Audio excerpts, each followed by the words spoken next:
Hey pterodactyls, it's your resident Homosaurus here, and welcome to my podcast, A Homosaurus in a Book. On today's episode, I'm going to be reading chapter 10 and 11 of The Loyal Pin. Now, last episode, we read chapters 8 and 9, and let me tell you, those chapters were so sad, so upsetting, and just so depressing.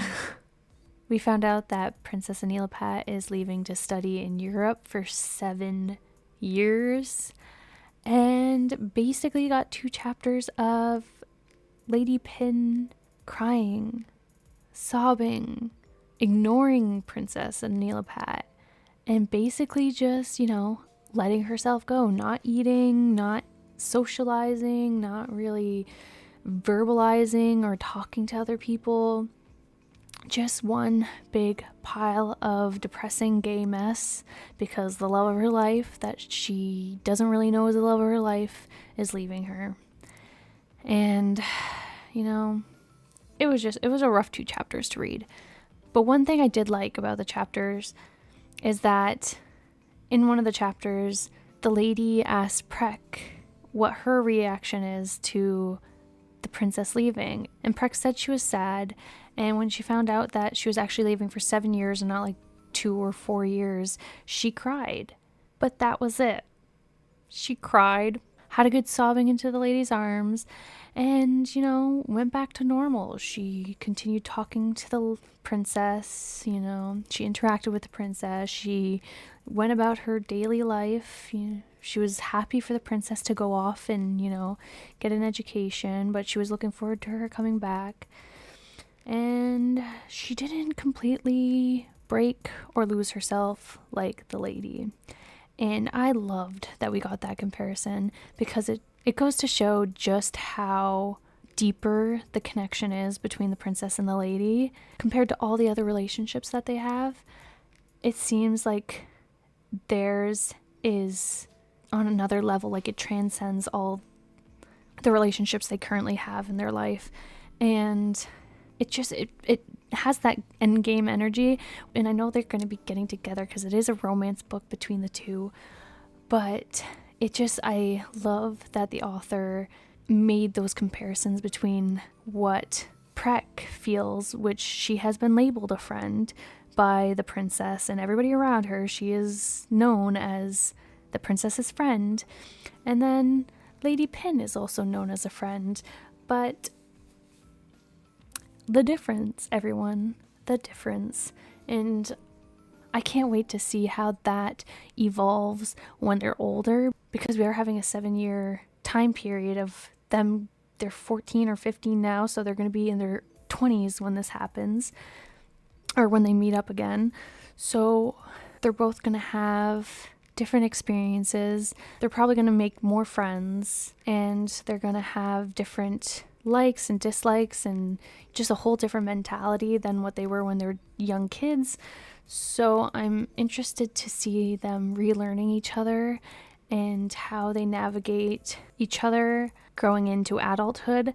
So it's an interesting dynamic to see because they have such strong feelings for each other now, and being separated from somebody for that long, it's going to be interesting to see how their emotions and feelings changed for each other, if it changed, if they're going to be awkward when they meet each other again, or if they're going to jump right back into their feelings and interactions with each other. But yeah, that's what I'm most excited for the coming chapters. But I don't know if we're going to have just a time skip, or I don't know if we're going to get some chapters kind of keeping us up to date with what's going on within the 7 years, like what Princess is doing at school and what Lady Pin is doing back home, and just kind of growing with them and seeing them grow, or if we're just going to skip and then they're going to be completely new characters with new experiences and new mindsets, and we get to learn their new personality along with the princess and the lady learning each other.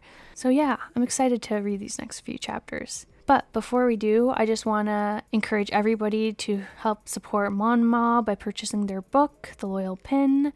I purchased the book on Amazon for Kindle. I searched The Loyal Pin Volume 1 English version, so I hope that helps. If not, I will have a link on my Twitter page for you to click on. For those of you who don't know, my Twitter is at pterodactyl_Tara, pterodactyl with a Tara. And I also know that you can purchase the book on the MEB app if you have it downloaded. And if I discover any other way that you can purchase this book, I will let you all know. But as I said, I highly encourage you to buy this book if you can, because we have to help support our queer content creators out there. Awesome. Now, with that being said, let's get right into chapter 10, Gray Rain. Oh no, Gray Rain, that already sounds sad. How many more sad chapters am I gonna get? Is this gonna be like Pathetic Fallacy, where like the character's all just sad and depressed and it's gray and it's rainy and it's just ugh. Okay. Well, I guess I gotta psych myself up for a sad chapter. My lady, you came to hide over here. I've been looking for you for a long time. Prek, who has blossomed into a graceful young woman, calls out excitedly from a distance before pausing to catch her breath in front of Pilantita, who is seated on a lengthy bench beneath the cork tree behind the Boar Palace. I guess that answers my question. Time skip. We're not going to find out what happened in between. But because Prek is now blossomed into a graceful young woman, I guess we're going to see just how gracefully Pilantita and the princess blossomed into young women. Don't stick your tongue out like that. It is improper. How many times have I told you? Lady Pin glanced at her and looked at Prek unpleasantly. Though Prek is intelligent and agile, unlike ordinary servants. Her mannerisms, like a lady should have, cannot be found. Good old Prek. I'm glad even though she grew up into a graceful young woman, she's still the same Prek we all know and love from the previous chapters. Yet, Pilantita has never given up on her perseverance in refining Prek's neat mannerisms for the past 3 years of Prek's close service. Oh, so we are getting to know what's happening in between. It's only been 3 years out of the 7, so 4 more years to go, but this is interesting. I'm excited. I'm glad to see that Prek and the lady, though, are really close. They both needed somebody in this time, and I'm glad they have each other. My apologies, Lady Pin. Saying sorry, but she keeps on smiling. What is that in your hand? Lady Pin focused on the thick brown envelope in Prek's hand. It is Princess Anil's letter, Prek said as she handed the envelope to Lady Pin's delicate white hands before giving a sly smile. So they kept up the letters. I'm happy to see that. I was worried within the first year or two that they would give it up, but it's 3 years in and they're still exchanging letters. And what kind of letters? Miss Sly Smile.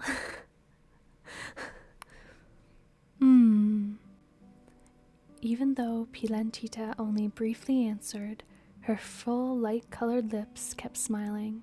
The twinkle flashed in those beautiful big brown eyes, proclaiming how happy Lady Pin is right now. Prek has always been waiting for this moment. The moment that she will hand Princess Anil's letter to Lady Pin. Prek, more than anyone else, understands that Princess Anil's letter represents Lady Pin's lifeline to happiness on every occasion. Come on, 3 years and the letters from the princess are Lady Pin's lifeline? Gay. I mean, I'm not saying gay. I'm not saying it's gay. Okay, it's gay. I'm not. Listen. Gay? No, it's not gay. It's friendly. It's friend behavior. Gay, not gay. What gay? Gay what? That's friendly. I'm sure Prek, clearly Prek, lives for these moments too. Clearly. I know it says she waited for this moment, but she waited for the moment for Lady Pin because she knows she lives for this. So Preck's just like, girl, she's coming back. It's cool. It's fine. Oh, man. Just when I thought Lady Pin couldn't be even more sus. Preck, more than anyone else, understands that Princess Anil's letter represents Lady Pin's lifeline to happiness on every occasion. It is true that the days pass by as easily as white clouds drift through the sky. In the last 3 years, everything around Pilantita has changed. Throughout almost a year of admissions to the university in the Faculty of Arts, she has new friends. Men?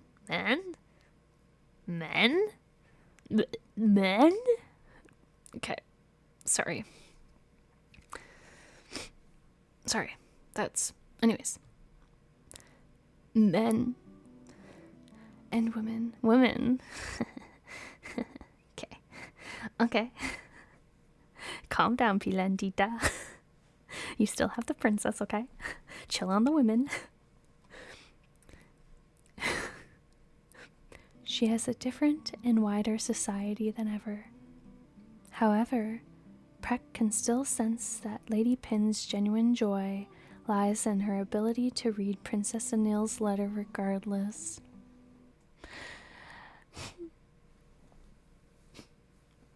Oh. As if Princess Anil's letters were the drop of water to the wilted saplings to continue to grow.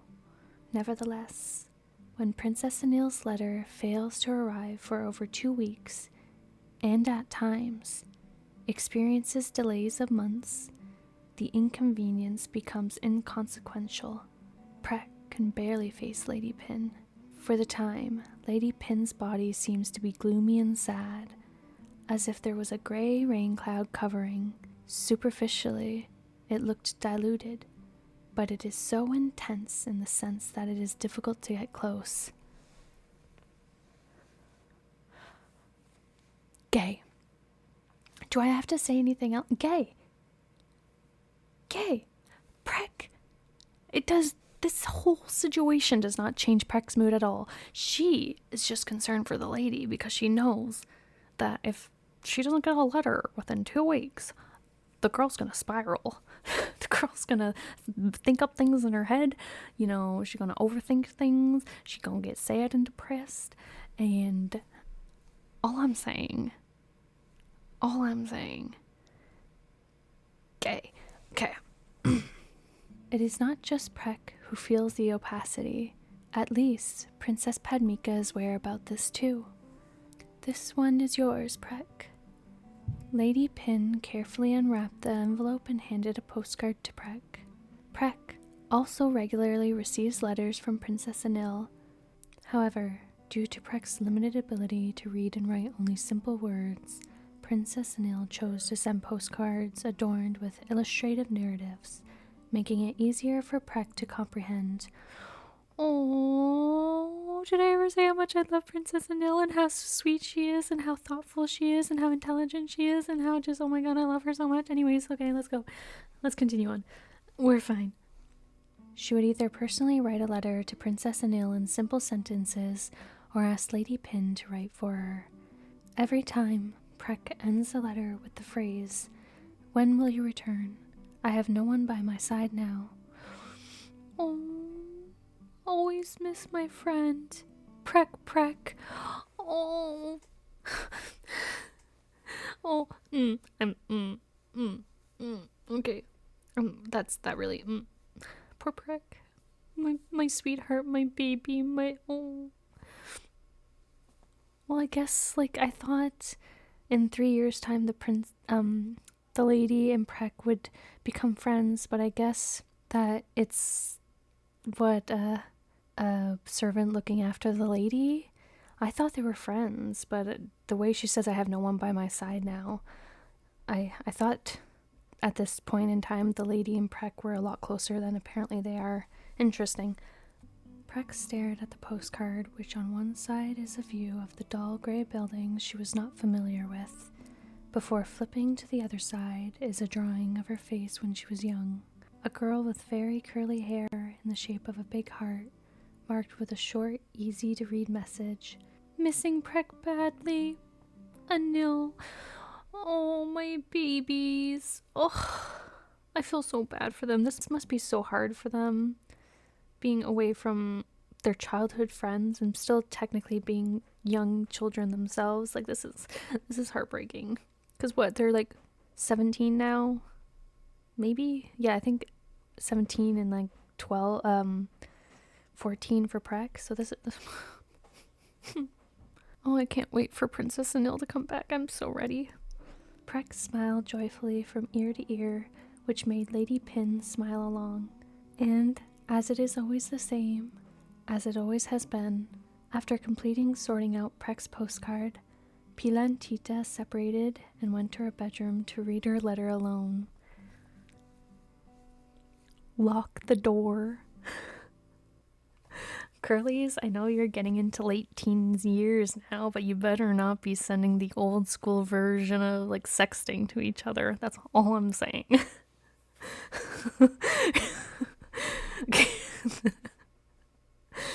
Take months to get a response to your previous letter. I slowly removed my top. 2 months later, what did you do after you removed your top? I'm sorry. Okay, let's continue on. Then carefully arrange the postcards according to the dates on the top right corner on her writing table. For the 3 years that Princess Anil went to study in England, she wrote letters to Lady Pin very regularly, as she had promised. I will write a letter to you every day, I promise. The first time she hears Princess Anil saying that, Pila and Tita couldn't help but think to herself that such words are only words of comfort for her tears. But, as time passes, Princess Anil has proved that she could do exactly what she had been told, which Lady Pin could not argue. Come on, of course she would. The princess is a simp for you. Do you really think she's gonna let herself go any period of time without talking to you? Girly, come on. The girl who's ready to build a house for you and her and have 10 cats and raise them together like they're your own children. Like, come on. Lady Pin, on the contrary, responded to Princess Anil's letter only upon receiving her weekly missive, economizing on words in her replies. She never started writing to Princess Anil, not even once.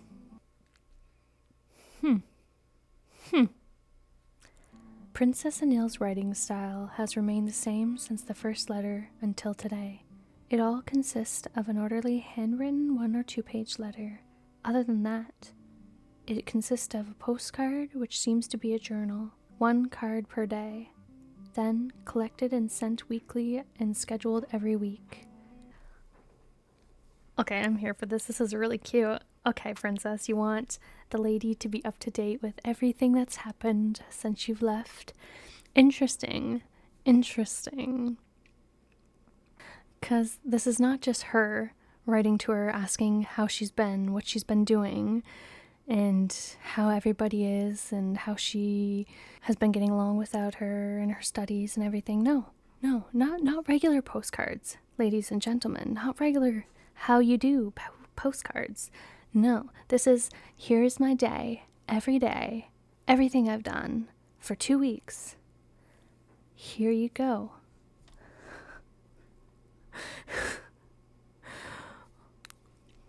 Interesting that the princess is doing that. I know why she's not doing it for Prek, because, as they said, Prek can't read and write as good as clearly the lady can, but interesting that she's doing this for the lady.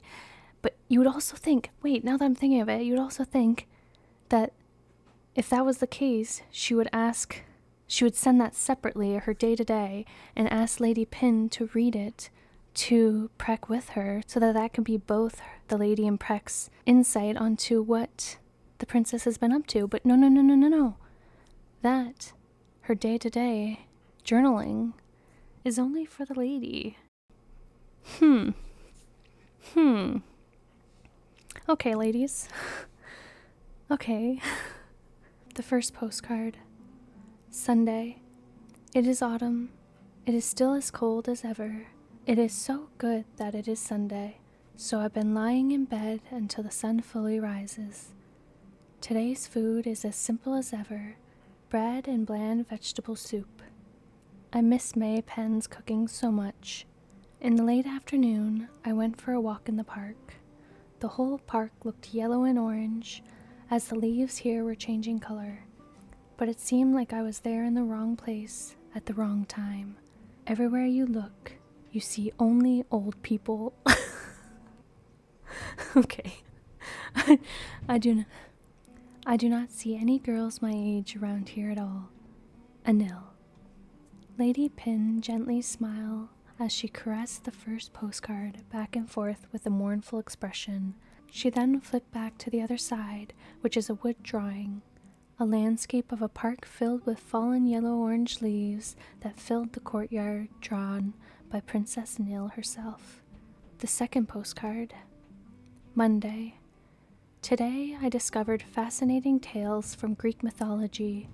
I eagerly volunteered to answer the professor's questions continuously. My response was often accurate, earning me abundant praise from the professor, but when I came back to the accommodation, I just slept, and slept. I woke up in the evening, then I felt a headache because I slept at the wrong time, so I was a little dull. I did not want to eat anything, so I drank hot milk and slept until morning. Anil. This is interesting. I'm loving that we're getting a little tidbit of how Princess Anil is handling things in London, but I love the way they did this. Instead of going to her point of view, we're seeing it through letters that she sent to only Lady Pin. Interesting. I like this kind of style that the author went with. Lady Pin's graceful, delicate brows furrowed the moment she completed reading the brief postcard. She wished she could magically enter the postcard and gently nudge Princess Anil's arm for napping at an inopportune moment and missing dinner, which heightened her concern.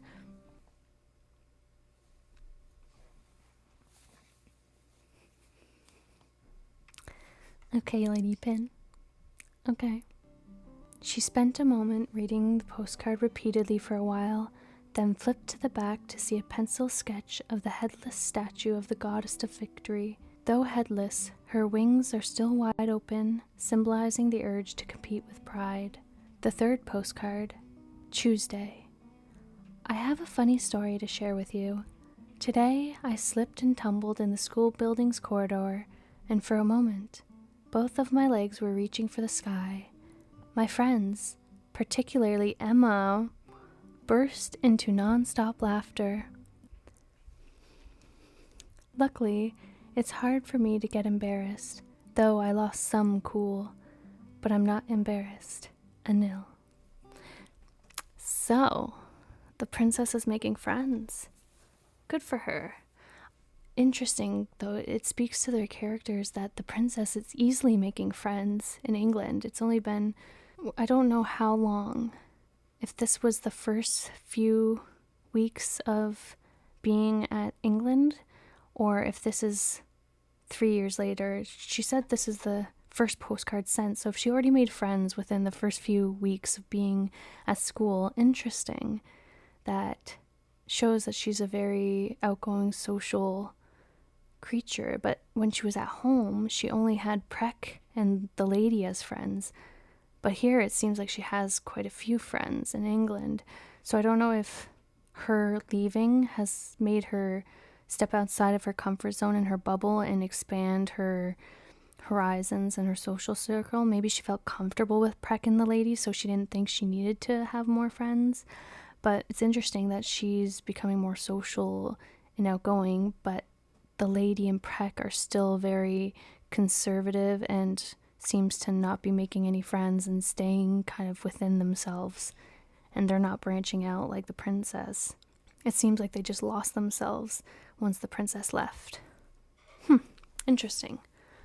Oh, but I guess they did say that Lady Pin is starting to make new friends. That's true. I just had a momentary brain fart, but they did say that Lady Pin was making friends and some men and women.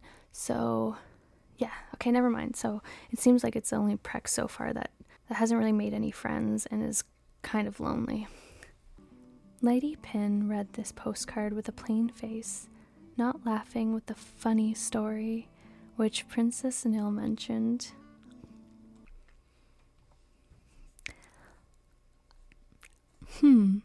Interesting. Lady Pin, interesting. Because that seemed hilarious, that joke she said. So is it because particularly Emma found it very hilarious? Is that what I'm sensing right here? Lady Pin? Is somebody a little, just a teeny little bitty itty bitty jealous that Emma was singled out among all her friends? Cool. I'm curious, Lady Pin. She also unconsciously twitches her mouth at the phrase, especially Emma, and stared at it nonstop. That answered my question. Never mind. I wanted to tease Lady Pin there for a second for getting jealous, and I should have just kept reading because she was jealous. Okay. When she flips to the other side, the postcard shows a picture of a girl with a big head with her legs up in the sky, and another girl, probably Emma, standing covering her mouth laughing. Lady Pin's cheeks were even more bloated in offense. Calm down, Lady Pin. It's just a friend. No need to get so defensive. And it's kind of funny. It's kind of funny because Lady Pin's rereading her first and second and third postcard that she's gotten from her. So I'm assuming this is back when Princess Anil first left. And she still has the same reaction, eh? To reading that especially Emma was laughing her head off. Interesting. For somebody who already has new friends and men and women. And, a new university and things like that. So interesting that she still has a bit of a little tiny bit of jealousy going on. And when she hears reference to Emma. The fourth postcard. Wednesday. Today the school took us to an art exhibit at the museum. I really like it. It seems that I should study art. What about you, Pin? Is it fun to study literature? Next year, I have to choose my path towards higher education. Sometimes I am interested in history, sometimes in drawing, sometimes sculpting, but almost every time I want to draw the building and design my own house. Thus, I want to study architecture. What do you think I should do to further my studies? Anil. Okay, princess, study architecture, get it, girl. So you can build your home with a Lady Pin? Okay. You don't want anybody else building that home for your girl. You want to do it with your own hard work. You want to pull a Noah from the Notebook and build your own house. Okay. Lady Pin flips to the other side, which is Princess Anil's self-portrait, making a confused face, surrounded by question marks, and then smiles fondly. Can I just say that these drawings that the princess is doing is so freaking cute. I'm loving that she's doing this for them. It's so darn cute. These postcards were all short messages, but Lady Pin kept reading them over and over as if she was memorizing them for final exams. The fifth postcard. Thursday. Today was cloudy all day. London is so courtly and dull, as the Kunpra in the palace. What about Kunpra Chum? Is he still flowing to others? Anil.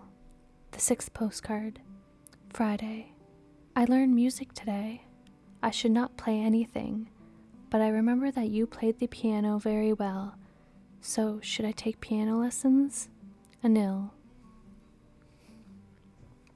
The 7th postcard. Saturday. I woke up late. Today I went to the library in the neighborhood and found a book that I liked, so I read for a long time. I came back and had delicious food like beef steak. I really like it. Anil. After reading the 7 days postcards, Pila and Tita opened the letter folded in a navy envelope sealed with a silver shellac stamp. Oh, okay, so those letters we just read are now the letters she just got. So that's why it was the first, second, third, fourth letter that she got. Okay, so those weren't the first few weeks of her being gone. That's current. So of course she made friends. Okay, never mind. That makes sense. Interesting though, that they both clearly are making friends, at least from what we gathered from Prek. The lady is making friends at the university. So it's interesting that she's jealous over this Emma. Okay. Letter from Anil. Dear Kunpin, with respect. Kunpin, Kunpin, Kunpin. How are you doing? It is the end of the rainy season and beginning of winter there. Frogs probably croak in the rain. You used to say you hated them when they sang late at night. It makes you unable to sleep. I have not heard anything during the rain for a long time. The rain here is lonely, quiet, like people, not as jolly as our home. I have been here nearly 3 years, but still am not used to it. I like the way people here only mind their business, not the others, but it also makes me lonely at times. However, I loved to learn. This place is not only learning through reciting textbooks, but there are stories to learn. I found out later that I am in love with learning. Although I have numerous friends, they have different ideas, cultures, and languages. In the end, my best friend seems to be more than others. I'm homesick. I miss my father, mother, and brothers. I miss Prek. But the person that I miss the most, sometimes it makes me cry. Stop it. Stop it. Stop it. Princess, stop it. Okay, stop. Okay. But the person that I miss the most, sometimes it makes me cry. I miss you. Anil.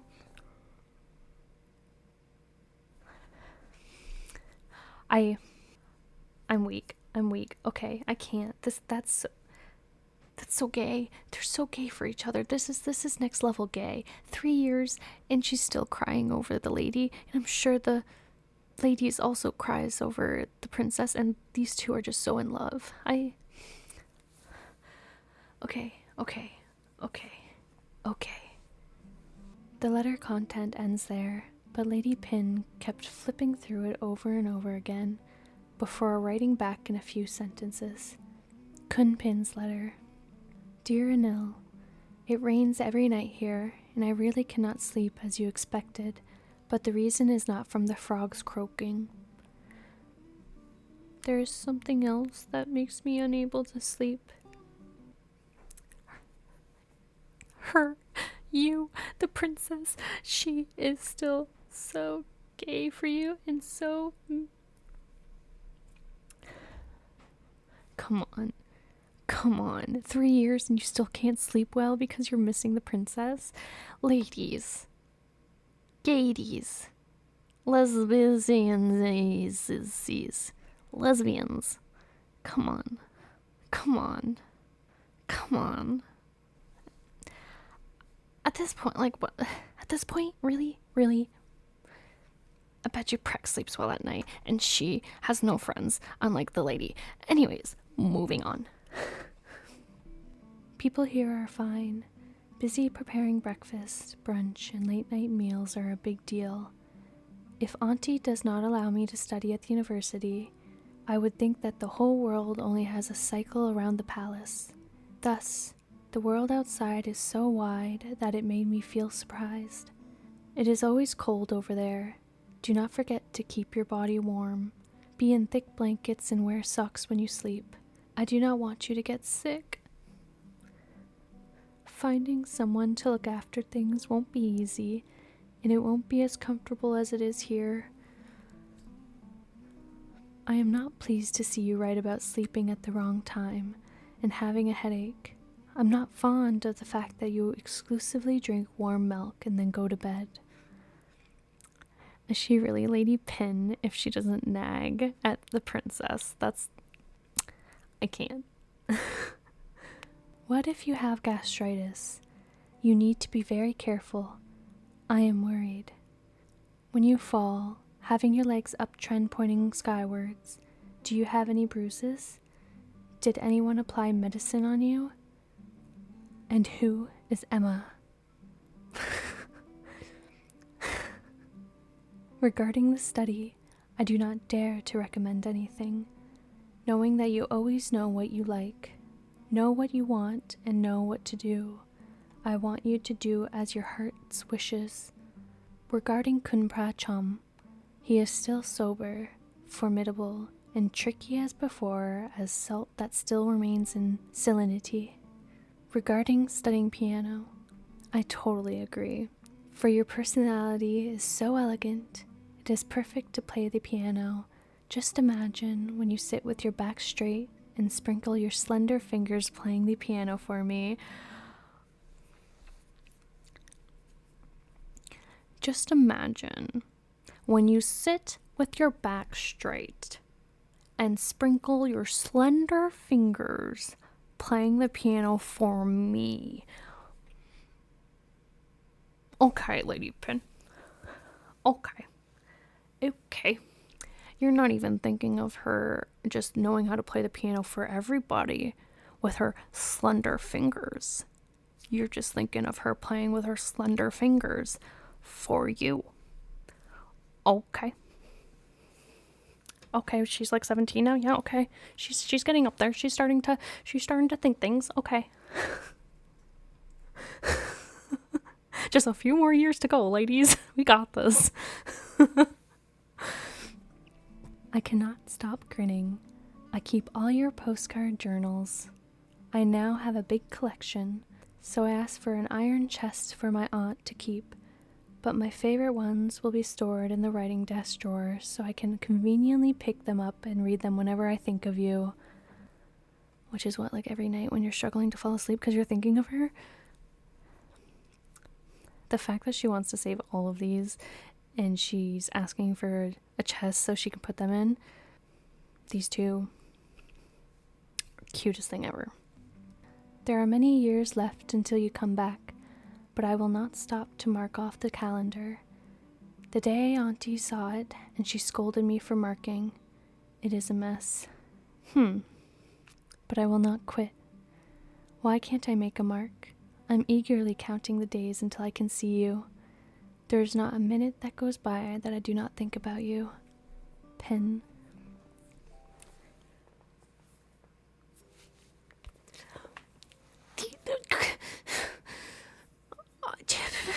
They're so cute. They're so cute. She's marking down the days for her to come back, and the auntie's like, stop it with that gay shit. I'm starting to sense it. I'm like a shark in the water and sensing that gay shit coming up into the dropping down into the water, and I'm like a shark and I'm sensing it and I'm telling you to stop. The auntie's a shark for the gays. She senses it. She knows, and she's like, you stop that right now.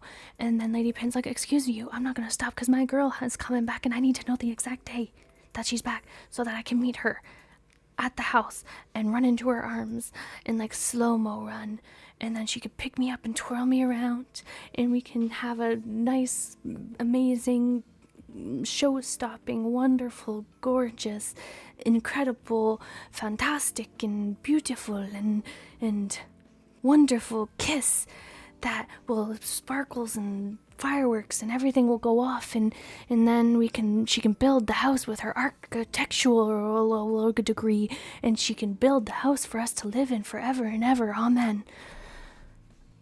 Yeah, so Lady Pin's gay, and that was the end of chapter 10.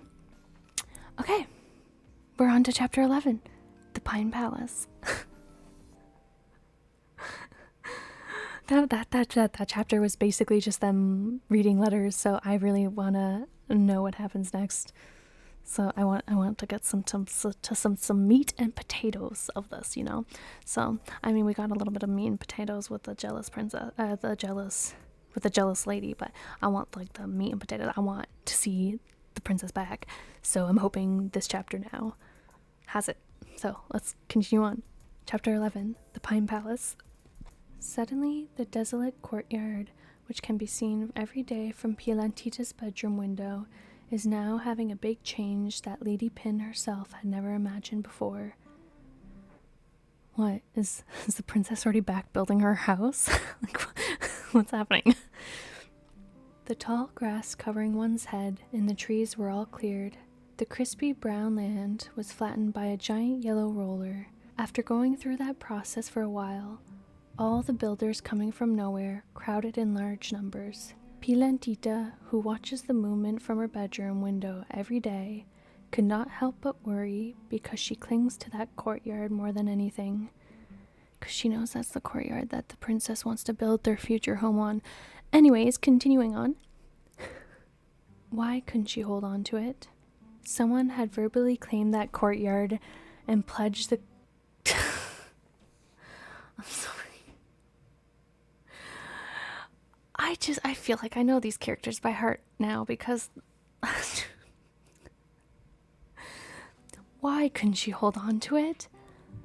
Someone had verbally claimed that courtyard and pledged to construct a palace, ensuring she'd always remain in her view 5 years ago. Listen, I call it the queer tuition, okay? It's the queer intuition. I just sensed where Pielantita was going with this. It is what it is. I'm sorry for ruining it before we get to it, but I mean, come on. Even if it's a mere suggestion, gradually fading away and vanishing like a breeze along with that smile from the past.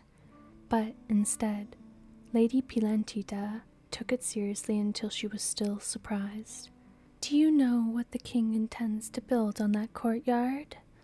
Lady Pielantita asked Princess Padmika during dinner one day. She was lost by her doubts, unable to hold back her curiosity for even a second. What? Princess Padmika raised her brow high and asked. I thought you knew better than anyone. How is that, Auntie? Lady Pin's sweet voice was mixed with various surprises. The king has ordered a palace to be built in the courtyard as a gift to Princess Anil. What?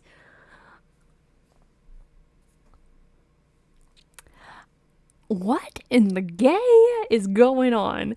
You're telling me that the princess actually asked her father to build a palace in the courtyard so she can see the lady across...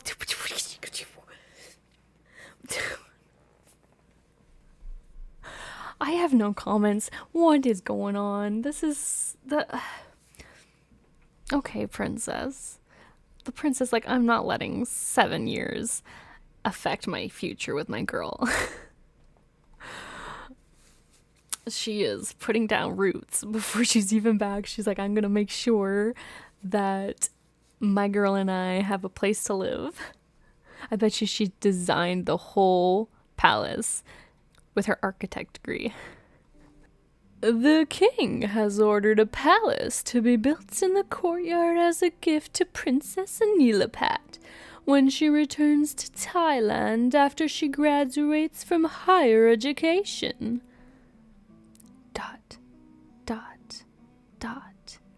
When she initially discovered it, Pielantita's heart experienced a sudden flutter, and she often told herself that Princess Anil had a penchant for playful jests. It might be only Lady Pin who takes the story of a palace on the courtyard seriously. On the contrary, that individual is even more tenacious about her own words. Now, this is chapter 11. Haven't known the princess long myself, Tara, but for some reason, I feel like when she promises gay, she will make sure she delivers on Gay. So I'm not really surprised that she delivered on this palace, to be honest with you. I don't know why Pilantita keeps thinking that she's going to fall through on these promises, because so far she's kept every single one that she has said. So really, if we're taking it that way, they're totally going to get together, because that's what the princess wants, and she's been hinting that she wants them to be together forever and live happily ever after. So she's going to get what she wants. We're just here for it. We're just waiting for it. It's going to happen. Princess Alyssa told me that when she visited Princess Anil in England 2 months ago, she asked what Princess Anil wanted as a gift when she graduated. Princess Anil, who is now learning architecture, immediately handed her the palace plans to the king immediately. I'm so sorry. I'm so sorry. I need to stop calling things. I should just be quiet now. I shouldn't comment anymore. I knew she was going to have the architectural design for the palace. She was going to make her forever home with her wife. You know, she was going to make it. She wasn't going to let anybody else design that. Anyways, Princess Padmika giggled and said in an affection towards Princess Anil, Princess Anil wished to have a small palace beside the Boar Palace, with Western design, planted tall pines around and named it the Pine Palace. The Pine Palace, Pilantita repeated the word softly, recalling Princess Anil's drawing of a small house surrounded in pine trees when they were punished for copying textbooks in the writing room. Princess Anil still thinks unlike others. How unlike is that, Auntie? The design of the place is beautiful, but it is a small one-story wooden house, not worthy of the honor of the king's favorite daughter. It's because it's meant to be a forever home with her wife. It's not meant to be a huge palace. Come on, Auntie Padmika, keep up. Lady Pin silently listens to her aunt's words. The doubt of having such a small palace. She had also asked Princess Anil about it before. Why do you want to stay in a small house? I think it is cozy. A small, narrow place like that. We are always visible. Not only concealed at the palace's far end, but also not situated at the south side of the front palace as I initially anticipated. Prince Anan holds dominion over the east side, while Prince Anan claims the west side. If Princess Anil had constructed a palace in the south, it would have completely encircled the front palace. However, Princess Anil is always difficult to predict, Auntie. Lady Pin lowered her face, not telling Princess Anil's specific reason for building a palace in the courtyard, because she wants to always be in the eye of Lady Pin to her aunt at all. I also think that way. Princess Padmika looked at her niece anxiously. As for this matter, I thought Princess Anil had told you in advance in her letters. Instead, you had to ask me yourself. In her latest letter, she only hinted that there would soon be a surprise for me. Okay, princess. The surprise is seeing your gorgeous face every day and eventually beckoning her to join the dark side and marry you and then live in that small little place that you can always be visible in, so you can always see your wife wherever she is in the house. Okay, princess. The princess is a little extra if you ask me, but hey, she gets things done when she says she's gonna get things done. In her latest letter, she only hinted that there would soon be a surprise for me. Lady Pin answered her aunt with a small grin of pleasure as she repeated the contents of the letter in her head on and on. Soon there will be a surprise for you. If the moment comes, please know that this gift is my sincere intention to give to you from my heart. Listen. Listen. Listen. No comments. I don't. What do you even say at this point? Anyways. That is more like Princess Anil. What about Breck? Do you know anything about this? Princess Padmika turned her head to Breck, who sat, neatly folded her legs and overhearing not far from the dining table. I knew a little, Your Highness, because her last letter was a drawing of a small house next to the Boar Palace, Breck answered with a very pleading expression. So clever, this girl. You just saw that, and you already knew. I do not, Your Highness. ... Princess Padmika curiously raises her brows. The reason that I knew was because I walked over and asked the builder what he was doing. He replied that he had come to build a palace for the king's youngest daughter. At that time, I knew and was confident. Oh, this kid. I accidentally complimented you. On the contrary, I was fooled again.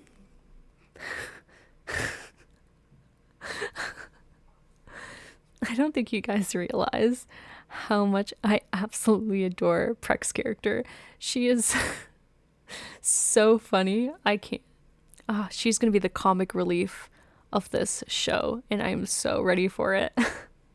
Nam is going to crush this. Despite Princess Padmika's resonant voice has a tint of laughter, but Breck promptly huddled down and buried her face in her knees, gripped by the fear of imminent death. And I'm starting to realize too, Breck's a little dramatic. At first, I was really wary about the whole status of Breck being the servant and everyone, like all of her overlords and these ladies and princesses and princes and kings and stuff, and her constant unservant-like behavior. But like nobody cares. Everybody sees her as a little friend or a little sister or a little, just everybody treats her pretty fairly from what I thought how a servant would be treated by these upper class citizens or whatever you would like to call the royal family.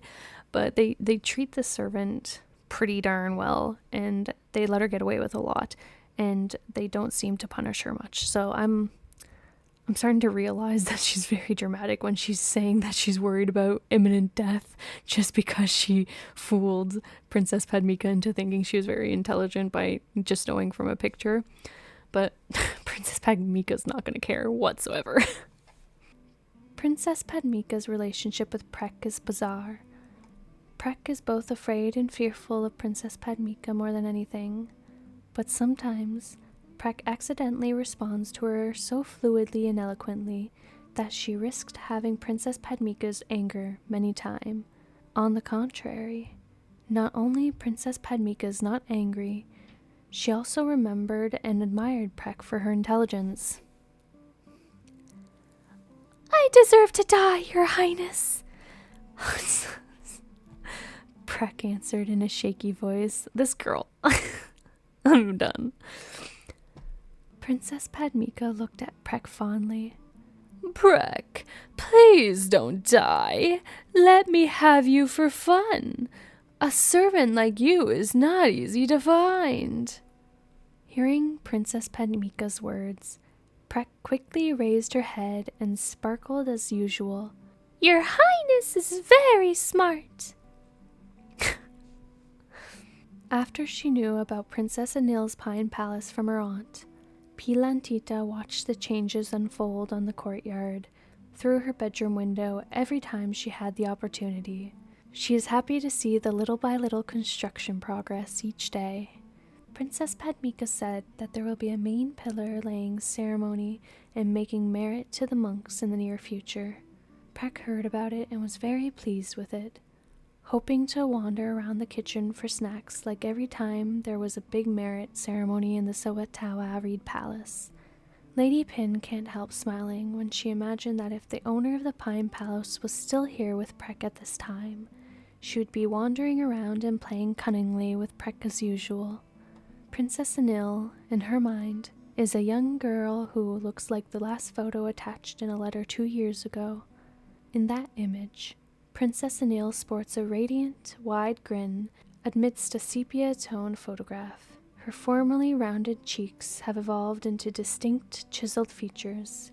Her once youthful, dark, oval eyes now gleam with even more intensity, and her full lips bear the hint of luxurious lipstick. This renders Princess Anil incredibly captivating, making it nearly impossible to avert one's gaze from the photograph. The only thing that has not changed is her dimple, that shines clearly on both sides of her cheek line. Lady Pilantita kept the picture in a wooden frame, hidden in a drawer at the top of the cabinet where the headboard lamp was placed.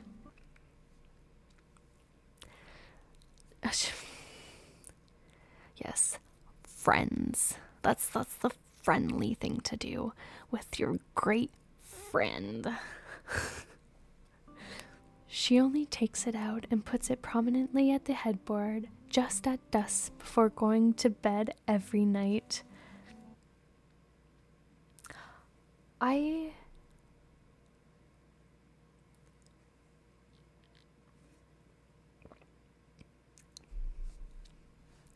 No comments. No comments. Not even gonna try. Not gonna try. Every night before going to bed, Lady Pin would look at Princess Anil's photo with contemplative eyes for a moment and wait until she is so drowsy enough not able to open her eyes, then say goodnight to the photo before falling asleep sideways until dawn.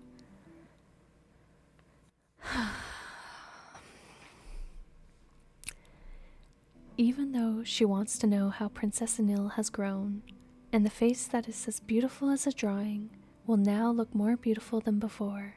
However, Lady Pin did not dare to write a letter to ask Princess Anil for her photo even once. Princess Anil is still Princess Anil in the old photo that has become pale with the passage of time. ...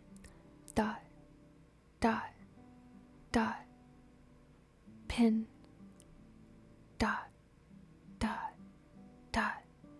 can pin ...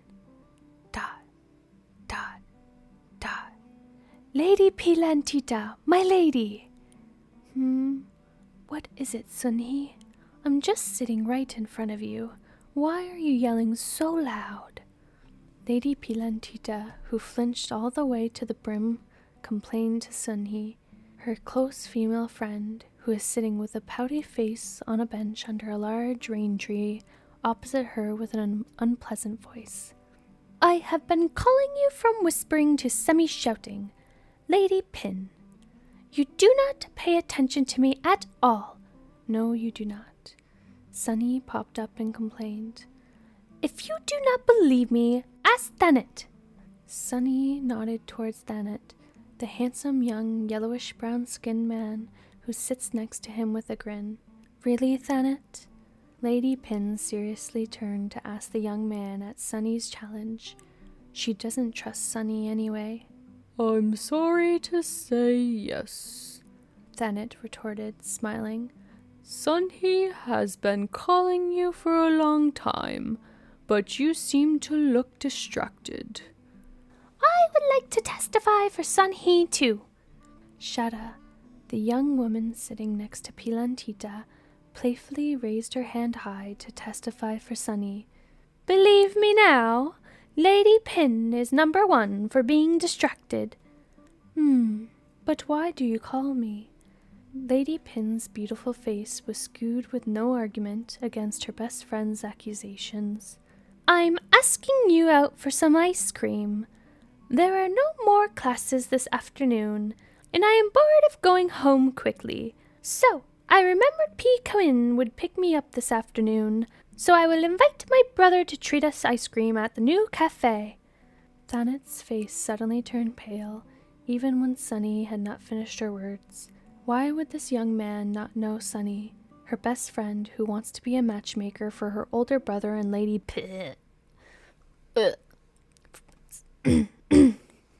her best friend who wants to be a matchmaker for her older brother and Lady Pin. He couldn't help but wonder in confidence that Sunny knows how he feels about Pilantita. Sorry. There's too many men right now. Sorry. There's too many. It's okay. I got this. We're good. For 3 years now, he has played the part of a gatekeeper, occupying the role of a close male companion within a group that appears to have no hope of advancement otherwise. Not even as a young man openly expressing affection for Lady Pin. Like many other guys scattered throughout the university, Thanet still cannot be like those people. Each time he makes thoughtless proclamations, the chance of maintaining a close friendship with Lady Pin would undoubtedly be shattered. Thanet is smart enough to realize that Lady Pilantita is well reserved. The young men who persistently tried to court Lady Pin had to retreat without realizing the full extent of their competition. Yeah, they don't realize that they're competing with a princess. Come on, who are these lowly peasant men who think they have a shot with Lady Pilantita? Yeah, I think not. Where's the princess when we need her? Is she done? Is she an architect now? Can she come back, please? Anyways. Moreover, Lady Pin wouldn't grant any man the ease of flirting with her. She maintained an aloof demeanor, even to the point of disliking their presence, and showing no inclination to show favor of any of them. Gay! But then it refrained from criticizing those young men who dared to express their desire to win Lady Pilantita's heart. In fact, he felt such empathy for these courageous individuals that he contemplated offering incense and candles as a tribute to their audacious determination. Whoever dares to do so. He is the one who never dares. The 3 years of quietly mingling with Lady Pin's circle of close friends allowed Thanet to understand better than anyone else that behind her charming countenance, which could melt anyone's heart, lay a latent sense of authority that could suddenly manifest as a chilly, commanding presence through her large brown doe eyes. Pilantita, in Thanet's eyes, is extremely aggressive and difficult to reach. It's because she's gay and she's like, stay away, men, be gone. Sure, I am free. Lady Pin's gentle voice is like a drop of water that extinguishes Thanet's fading hopes. Pilantita's downside that Thanet knows for sure is she trusts Sunny more than anyone. Are you inviting me and Shada also? Thanet probes. Of course. Do you think I am that mean? Sunny smiles as always. Thanet then goes along. Sounds good. I will eat all the ice cream in there until the treater wants to cry. Without knowing, Pilantita right now used a spoon to spread the vanilla ice cream in a tall glass in front of her. The ice cream has melted away, Lady Pin, Cohen softly said. The young man with a fop personality woke Lady Pin from her trance. She only smiled a little, but did not say anything. Do you not like vanilla ice cream? The young man noticed. Lady Pin did not answer, looking at the slowly melting vanilla ice cream and the big bright red cherries, pondering if Princess Anil would come to the cafe together. What flavor of ice cream would she like? Gay! Just saying. If she has to guess, it would be chocolate, for one of the letters of Princess Anil clearly states her preference. The chocolate here is so delicious, Kunpin. It is not as sweet as a scoop of sugar in our home, Anil prefers the bittersweet and bitter taste of chocolate to any dessert. I ate so much at once that sometimes my tongue splintered. This cafe might not be to Lady Pin's liking, so let me suggest an alternative cafe. I'm confident the ice cream won't go to waste by melting like this. Then it smirked, directing an unabashedly challenging gaze at Quinn. Don't be mistaken, Thanet. There is no cafe in the city that makes ice cream tastier than here. Quinn replied to Thanet with bold eyes with vantage. I need wine or something to get through reading two men fighting over Lady Pin. Should I just go get a glass of wine? This is rough. At least the saving grace here is that they're all background noise and Lady Pin's only thinking of the princess. So, I mean, at least we have that. In the middle of the long Cold War of two young men in front, Lady Pin is still in a state of thought over Princess Anil's letter, content when she heard the word taste flashing through her ears a few moments ago. When winter arrives, the sight of people locking lips become unmistakably evident here. Okay, princess, we're graduating to more romantic information in the letter. Cool. We're taking it to the next step. It's not so innocent anymore, these letters. I see you, princess. I see what you're trying to do here.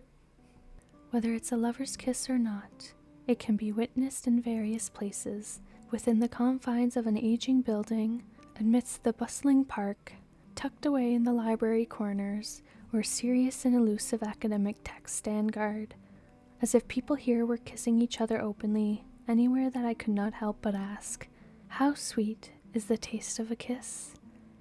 Lady Pin, have you ever wanted to know like me?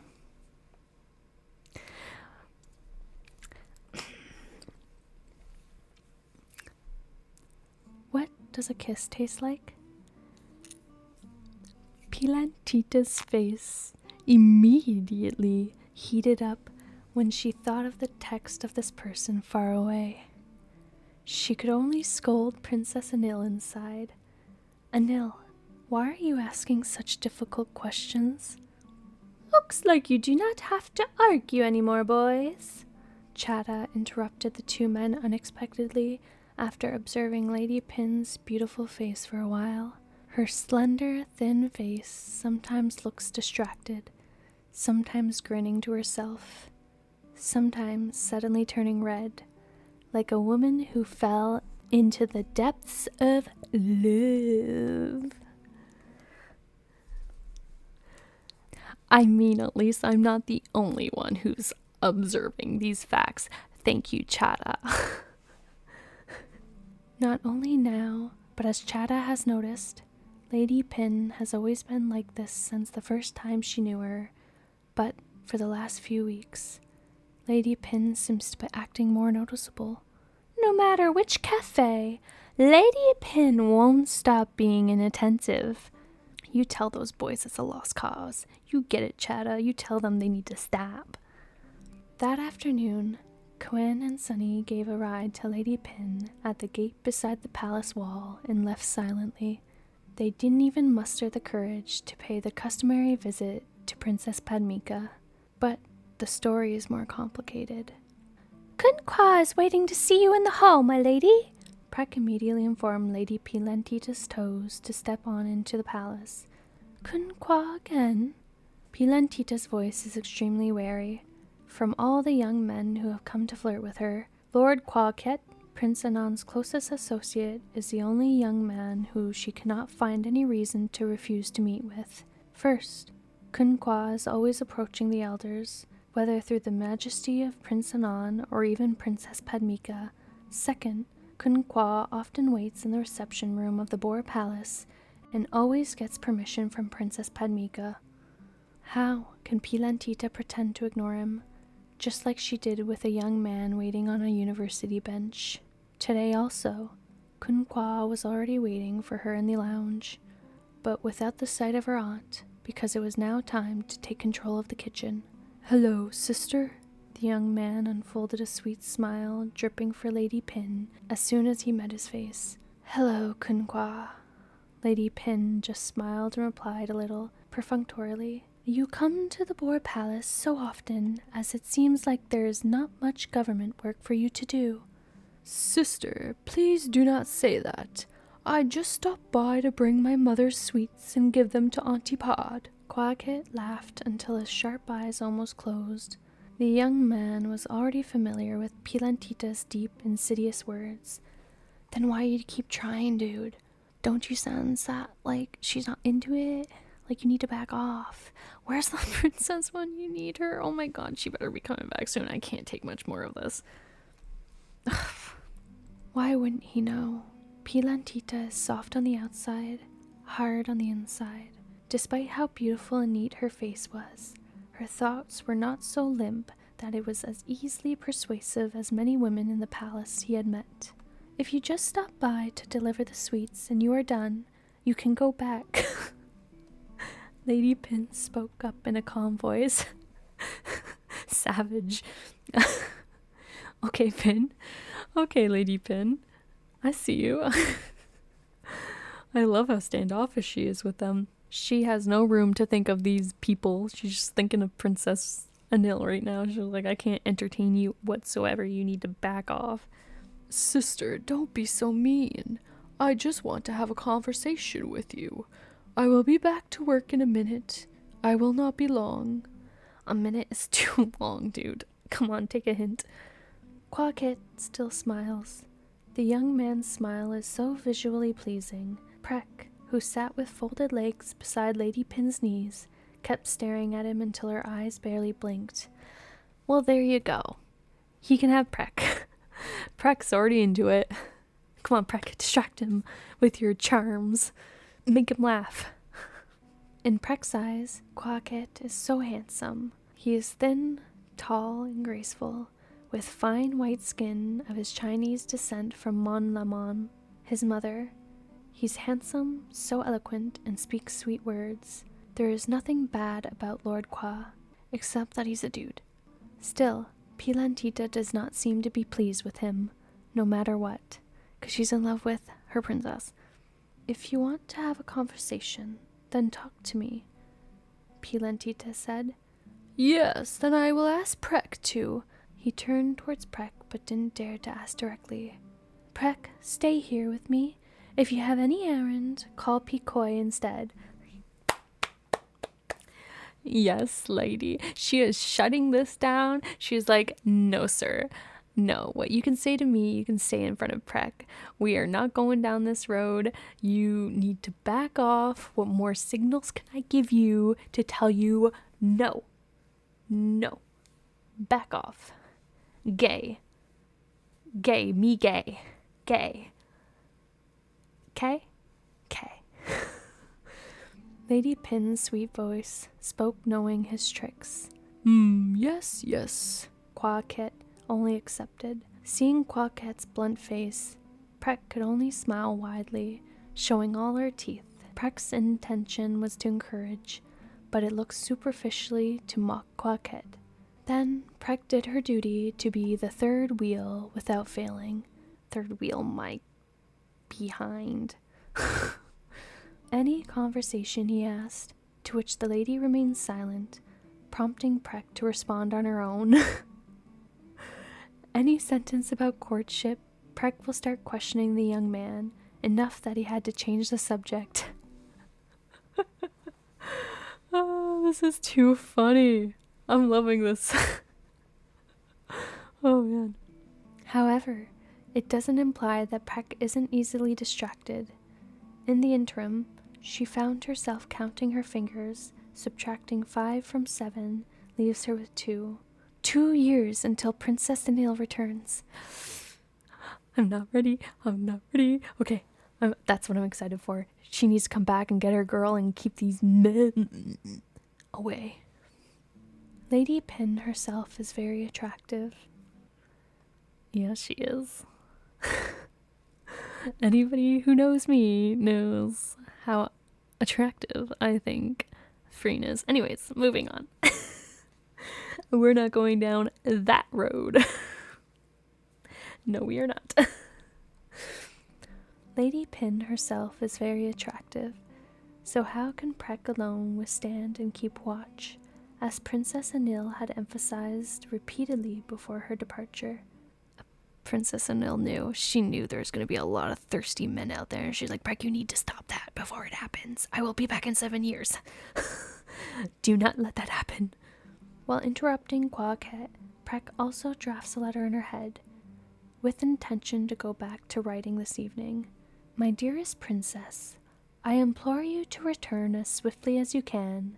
Any delay beyond this point appears to be too late. The enemy's onslaught is growing increasingly formidable. Wait, I'm weak. Prek, I'm weak. Oh. That's the end of chapter 11. Oh my god.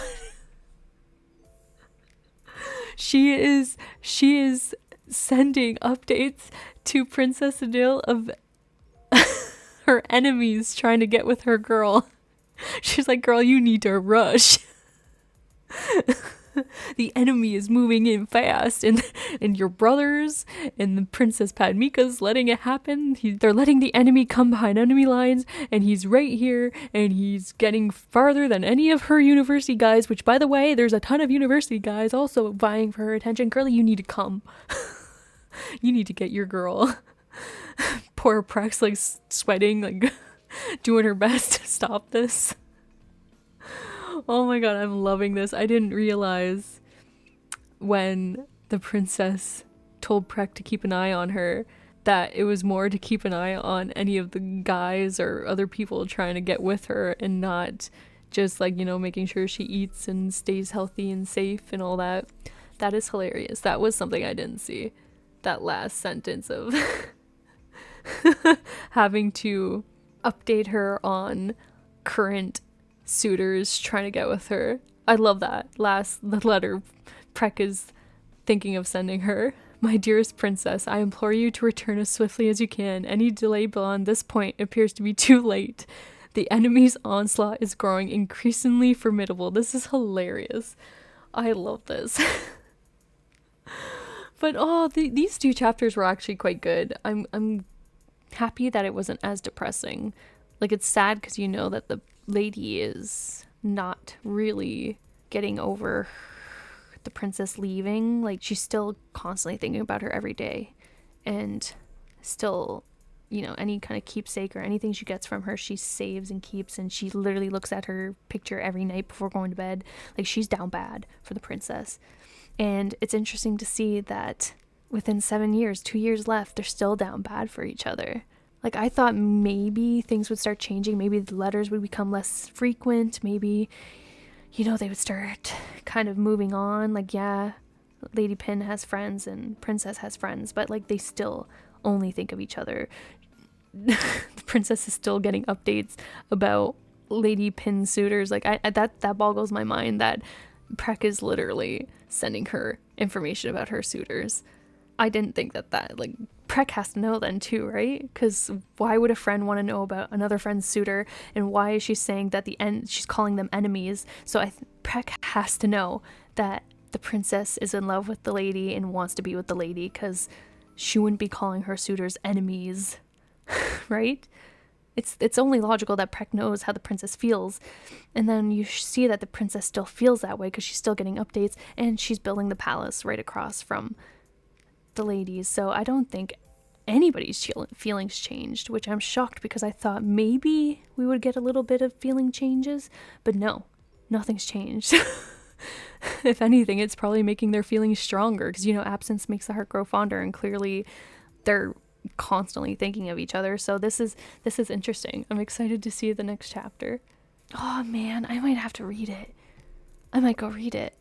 Not in this podcast though. I'm gonna have to end the podcast here. I'm sorry, but I might go just film my next podcast, because personally I can't wait. So I apologize for all of you who are gonna have to wait 2 days for me to upload my next podcast, so that you can find out what happens next, because I can't wait. And I'm gonna go read the next podcast. I'm gonna read the next 2 chapters. So see, this is why I knew that this podcast was gonna be a problem, because when I get into a book, I get into a book and I don't want to put it down. And now I just want to read more and more and more, and I can't wait to see them get back together in their first meeting again. And oh no, this is gonna be difficult for me. But that chapter, it gave a lot. It gave a lot. I'm just, the only takeaway I got is that Lady Pin is still as obsessed with the princess as she was when she left. Maybe even more obsessed because she doesn't stop thinking about her. And the princess literally sends her day-to-day journals so she knows what's going on in her life, which she doesn't send anybody else. And it's not a 2-for-1. It's not for the lady to read to Prek as well. It's just for the lady. So poor Prek doesn't get an update on her day-to-day. She just gets illustrations and, some fun postcards, which, I mean, to be fair, as she said, that's like the only thing really she could give Prek because of her education level, which is sweet. But like I said, the princess could have said that the journal entries were for the lady to read to Prek as well, but it's not that way. The journal entries are just for the lady. So interesting that she wants her to keep her updated on her day-to-day activities. And it's interesting to see that, Lady Pin is fighting these suitors off with a stick, metaphorically. She is not giving them any time, any effort, or any thought. She literally was on a group outing and could not stop thinking of Princess Anilpat. I mean, come on. How gay are they? There's no defending these ladies anymore. They're so gay for each other.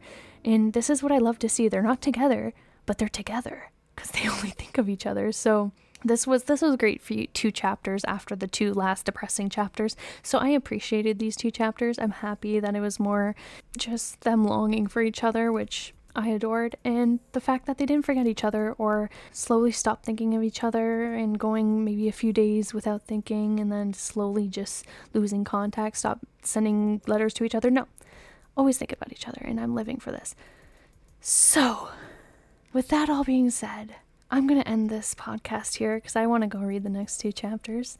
And yeah, thank you all for tuning in. I hope you all enjoyed this podcast. If you have any comments or advice on how my readings of the chapters are going, let me know in the comments sections, or come hit me up on Twitter at pterodactyl_Tara, pterodactyl with a Tara, and let me know what you're thinking of this podcast and the book so far.